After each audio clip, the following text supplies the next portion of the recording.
M doctor Shaji, homeopathy consultant. कैसे हैं आप सब? उम्मीद करती हूँ बिल्कुल ठीक ठाक होंगे। फ्रेंड्स, आज मैं आपसे डिस्कस करूँगी बॉडी में मौजूद टॉक्सिन्स या फिर गंदगी किस तरह से हम बाहर निकाल सकते हैं, इसके बारे में आज मैं आपको पूरी डिटेल में बताऊंगी। वैसे तो जनरली देखा जाए तो बॉडी डिटॉक्स करना बहुत ज़्यादा ज़रूरी है। अगर हम जितना बॉडी को डिटॉक्स करेंगे हम उतनी ही बीमारियों से बच सकते हैं, क्योंकि हमारी बॉडी के अंदर ऑलरेडी एक डॉक्टर मौजूद है। ना हमें दवाइयों की ज़रूरत है, ना हमें किसी डॉक्टर के पास जाने की ज़रूरत है, ना हमें किसी तरह का इंजेक्शन लेने की ज़रूरत है। क्योंकि अगर हम नेचुरली अपनी लाइफ स्टाइल को मैनेज करते हुए अपनी ज़िंदगी गुजारते हैं तो हमारी बॉडी के अंदर एक पावर मौजूद होती है जिसको हीलिंग पावर कहते हैं। ये सेल्फ हीलिंग होती है।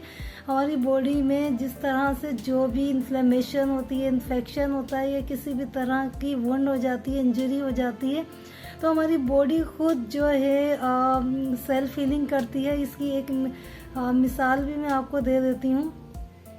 जब हमारी फ्रैक्चर होता है या फिर हड्डी टूटती है तो आप डॉक्टर क्या करते हैं, उसके ऊपर प्लास्टर लगा देते हैं, जबकि उस प्लास्टर में कोई मेडिसिन नहीं होती है। वो सिर्फ और सिर्फ रेस्ट देने के लिए और उसको एक जगह पे रखने के लिए लगाया जाता है। लेकिन जो हड्डी जोड़ती है वो हमारी बॉडी की एक पावर होती है, वो खुद ब खुद हीलिंग का काम करती है। और कुछ ऐसे प्रोटीन्स होते हैं जो जब हम रात में सोते हैं, रात के दौरान भी हमारी हीलिंग हो रही होती है बॉडी में। इसीलिए जब भी कभी कोई बीमारी हो जाए या बुखार आ जाए आप लोगों को, तो आप जितना नींद लेंगे, जितना आप सोएंगे, तो आप उतनी ही जल्दी ठीक हो सकेंगे। क्योंकि हमारी बॉडी में मौजूद कुछ प्रोटीन्स होते हैं जो कि सेल्फ हीलिंग का काम करते हैं, इम्यूनिटी सिस्टम को इम्प्रूव करते हैं और वो फिर हमारी जिस्म के अंदर, बॉडी के अंदर मौजूद इन्फेक्शन से फाइट कर सकती है। तो ये अब मैं आपको इस वीडियो में पूरी डिटेल में बताऊंगी। इस वीडियो को एंड तक ज़रूर देखिएगा, बहुत ज़्यादा इम्पोर्टेंट वीडियो है ये। आप अपनी सेल्फ हीलिंग खुद ही कर सकते हैं, आप अपनी बॉडी की सफाई, डिटॉक्स खुद ही कर सकते हैं और सारी बीमारियों से बच सकते हैं। अगर आपका वज़न बढ़ चुका है तो अगर आप डिटॉक्स करते हैं तो आपका वज़न भी कम हो जाएगा। अगर आपको साइनसाइटिस है, अगर आपको ब्लड प्रेशर है, अगर आपको डायबिटीज़ है या अस्थमा है या फिर जो भी बीमारी है, वो सारी की सारी ठीक हो जाएंगी। आपकी स्किन भी क्लियर हो जाएगी और आपके अंदर डबल एनर्जी आ जाएगी। आप खुद रियलाइज़ करेंगे कि आप खुद सोचेंगे कि ये क्या क्या हो गया है, मतलब इतने एनर्जेटिक में कैसे हो गए हूँ।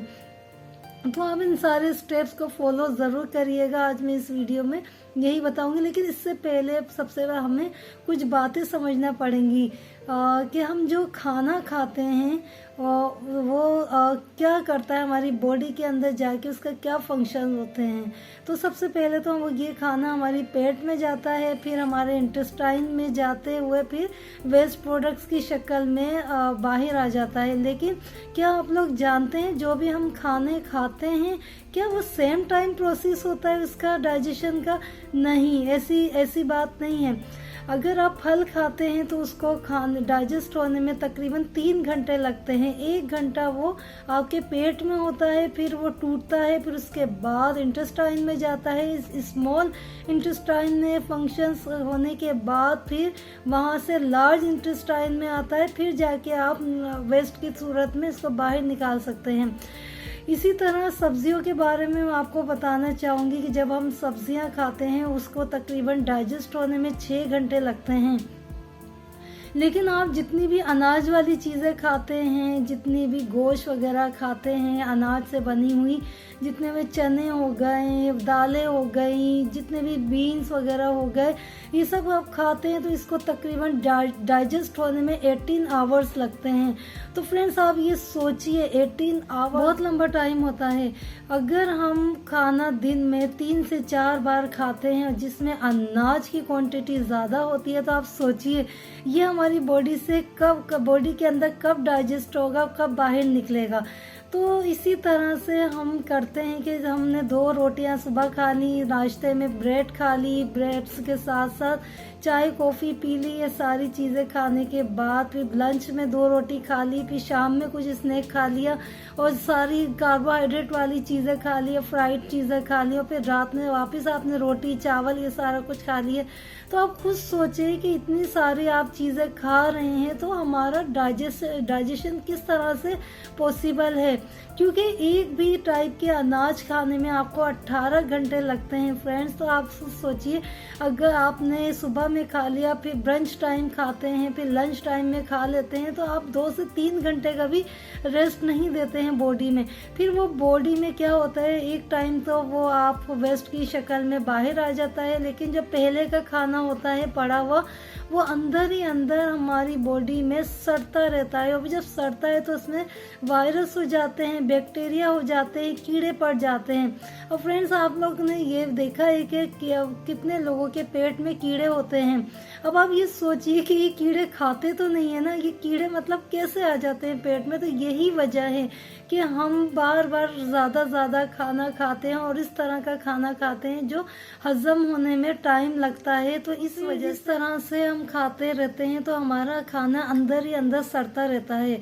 अब मैं आपको सच्चाई बताती हूँ। सच्चाई ये है, जितने भी हम अननेचुरल फूड्स खा रहे हैं, मसलन फैक्ट्री से बनी हुई चीज़ें हम खा रहे हैं, डिब्बा पैक खा रहे हैं, प्रोसेस फूड खा रहे हैं, बिस्किट्स खा रहे हैं, समोसे, जितनी भी फ्राइड आइटम्स, ये सारी चीज़ें अननेचुरल चीज़ें जो भी हम पेट में डाल रहे हैं, तो जाहिर सी बात है फिर हमें बीमारियां तो लाजमी होनी है, फिर हमें तैयार रहना पड़ेगा बीमारियों को मतलब होने के लिए।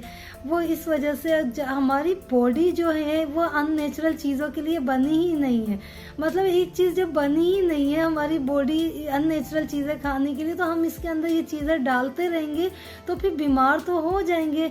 ये हमारी बॉडी है बनी है इन चीज़ों के लिए, मसलन फ्रूट्स के लिए बनी है, और आपकी हमारी बॉडी बनी है सब्जियों के लिए बनी है। जितनी भी नेचुरल चीज़ें हैं, ड्राई फ्रूट्स वगैरह हैं, ग्रेन्स हैं, सीड्स हैं, ये सारी नेचुरल चीज़ें हैं। तो आप ये चीज़ें खाएंगे तो आपको कभी भी बीमारी नहीं होगी। मतलब बॉडी भी परेशान हो जाती है कि आप उसके अंदर इतना बोझ डाल देते हैं खा खा के, तो वो बीमारियों की शक्ल में फिर बाहर निकलती है। अब मैं आपको बताती हूँ कि जो भी हम खाना खाते हैं वो इंटेस्टाइन में जाके, इंटेस्टाइन की नालियों में जाके बुरी तरह से चिपक जाता है। और वो चिपक इस तरह से जाता है, फिर वो मोटी एक लेयर बना लेता है, क्योंकि हमारे इंटेस्टाइन्स में मौजूद कुछ उभार्स होते हैं, विलाई, जिनको हम कहते हैं विलाई। जो भी हम खाना खा रहे होते हैं तो ये विलाई सोख कर लेते हैं हमारे खाने को, फिर इसके थ्रू जो है हमारा खून के जरिए फिर हमारी बॉडी के मुख्तलिफ हिस्सों में ये जाता है और फिर इस तरह से हमारा फंक्शंस होता है। अगर हम इस तरह की चीज़ें खाएंगे, अगर हम गंदगी खाएंगे, मतलब ये सारी चीज़ें अंदर जाके उसमें कन्वर्ट हो जाती हैं, तो ये हम प्रोसेस फूड खाएंगे, जंक फूड खाएंगे, अननेचुरल फूड खाएंगे, खाए के ज़रिए हमारी बॉडी के मुख्तलिफ हिस्सों में फिर ये फंक्शंस होता है, जिसे हम कहते हैं बीमारी। ये बीमारी इसी वजह से होती है क्योंकि जब हमारी स्किन में मौजूद, जब हमारे फेस के ऊपर, बॉडी के ऊपर एक्ने पिंपल्स होते हैं और एक्जिमा होता है, सोराइसिस होता है, इसी वजह से होता है। तो अगर हम जितनी भी अननेचुरल डाइट लेंगे तो हमें ये सारा कुछ फेस करना पड़ेगा। साइनसाइटिस होता है, म्यूकस बनता है, वो किस वजह से बनता है? ये जितने भी अननेचुरल फूड खा रहे होते हैं इस वजह से बनता है। हमारे एयरवेज में जितने भी बलगम जमा होती है, कि ये म्यूकस जमा होता है, किस वजह से होता है? फिर एस्थमा बीमारी की शक्ल में आता है।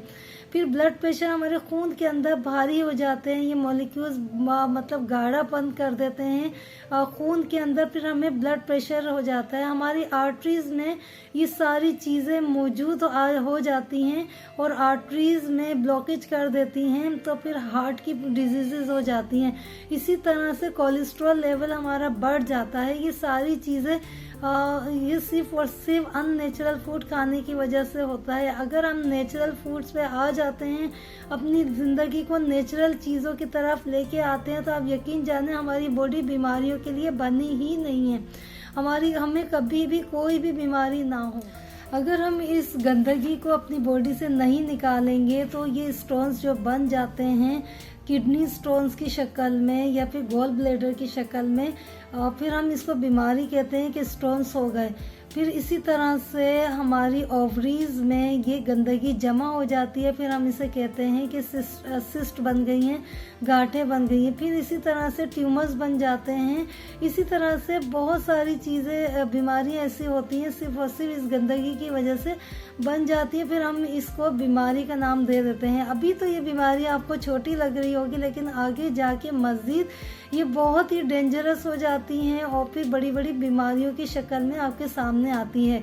तो फ्रेंड्स, ये ज़िंदगी, ये हमारी बॉडी हमारी अल्लाह की अमानत है, तो हमें अपनी बॉडी का बहुत ज़्यादा ख्याल रखना चाहिए। जितना हो सकता है आप उतना ख्याल रखें। क्योंकि आपको मैं एक मिसाल और देती हूँ, जिस तरह से पेट्रोल पे चलने वाली गाड़ी, पेट्रोल, अगर हम उस गाड़ी में पेट्रोल की बजाय डीजल डाल देंगे तो आपको क्या लगता है वो गाड़ी चलेगी? वो गाड़ी कभी भी नहीं चलेगी। आपको पहले डीजल निकालना पड़ेगा, फिर पेट्रोल डालना पड़ेगा, तो फिर वो गाड़ी चलेगी। इसी तरह हमारी बॉडी का हिसाब किताब है। अगर हम अपनी बॉडी के अंदर इस तरह की चीज़ें, unnatural food, junk food, process food, ये fried food, oily food, refine items, ये सारी शुगरी आइटम्स, ये सारी चीज़ें अगर हम डालते रहेंगे तो फिर ये सारी बीमारी की शक्ल में बनती रहेंगी और फिर बड़ी बड़ी बीमारियां बन जाती हैं। तो फ्रेंड्स, आप अपनी बॉडी का ख्याल रखें, जितना हो सकता है उतना रखें। आपको मैं पहले भी वीडियोस में बता चुकी हूँ, और भी बहुत सारे स्टेप्स हैं जो कि आपकी बॉडी की हेल्थ के लिए, फिज़िकल मेंटल हेल्थ के लिए बहुत ज़्यादा ज़रूरी हैं।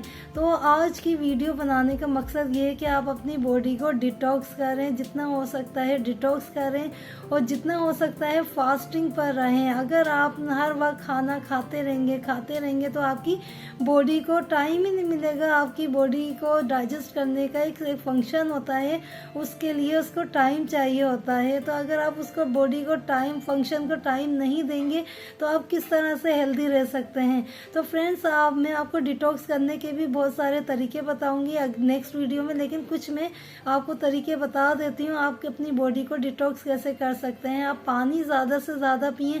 अगर आप पानी पीते हैं, आपको स्किन वगैरह, रेशेस, इरप्शंस या कोई भी बीमारी है, तो आप उसमें कुकम्बर डाल सकते हैं, मिंट लीव्स डाल सकते हैं, लेमन डाल सकते हैं, जिंजर डाल सकते हैं। ये सारी चीज़ें आपकी बॉडी की सफाई करती हैं, सारी चीज़ें एंटीबैक्टीरियल होती हैं। जिंजर का इस्तेमाल करने के साथ साथ गार्लिक का कर सकते हैं, आप टर्मेरिक का इस्तेमाल कर सकते हैं। अगर ये पानी पीते हैं, अजवाइन का पानी पीते हैं, तो आपकी हेल्थ के लिए बहुत अच्छा। कोशिश करें आप वार्म वाटर पिएं, ठंडा पानी कभी ना पिएं, उससे बॉडी में और भी बहुत सारे प्रॉब्लम्स होते हैं।